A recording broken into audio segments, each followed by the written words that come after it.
اسرائیل کا یہودی ہو یا ہندوستان کا مشرک ہو، اس کا پہلا نشانہ اللہ کے گھر ہے، اس کا پہلا نشانہ دین کے مراکز ہیں، وہ جی جانتا ہے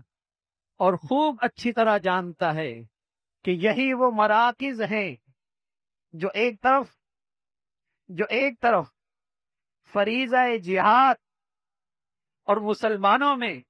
شہادت کا ولولہ اور مسلمانوں میں اللہ کے راستے میں قربان ہونے کا جذبہ، انہی مساجد سے آواز آتی ہے، انہی دینی اداروں سے آواز آتی ہے، اس لیے کہ یہی قرآن حدیث پڑھنے کے یہی مراکز ہیں،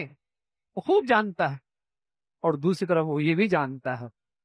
کہ اس ملک کے سب سے پہلی دفاعی قوت انہی مساجد اور مدارس کا طبقہ، یہی اس ملک پر قربان ہونا اپنی سعادت سمجھتا ہے، یہی دیندار طبقہ، مساجد سے جڑا طبقہ اس ملک کا فرض حفاظت اپنا فریضہ سمجھتا ہے اور اپنے ایمان کا تقاضا سمجھتا ہے۔ اس ملک میں جو بھی جتنا مسلمان اچھا اور بڑھیا ہوگا،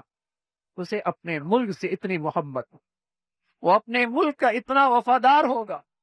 وہ اپنے ملک کے لیے قربانی دینا اپنی سعادت سمجھتا، اپنی خوش نصیبی سمجھتا ہے۔ تو یہ امت مسلمہ خوش نصیب امت ہے کہ اس کے دامت میں اور اس کے دین میں ایک طرف شہادت کا عظیم منصب ہے اور ایک طرف جہاد کی عظیم عبادت ہے۔ اس امت کے لیے ہار نہیں ہے، اس امت کے لیے شکست نہیں ہے۔ بڑے عرصے بعد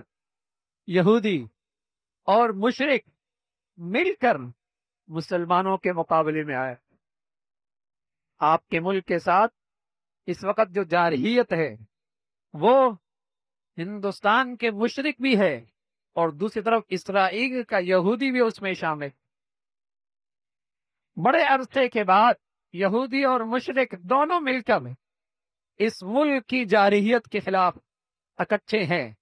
لیکن الحمدللہ افواج پاکستان کی سرحدوں پہ کھڑے وہ نوجوان جنہیں اللہ رب العزت نے اسلام کے بدولت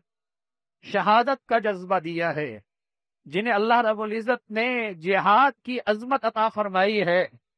رات دن ان فضاؤں کے اندر بھی دشمن کے دانت کھٹے کر رہے ہیں۔ الحمدللہ ہم ان کے لیے دل و جان سے دعا گو ہیں، اللہ انہیں سلامت رکھے، اللہ ان کی شہادت اور بہادری کو اور ان کی عزم و ہمت کو اور ان کے اس شہادت اور جہاد کے جذبے کو اللہ تعالی اور بڑھوتری عطا فرمائے۔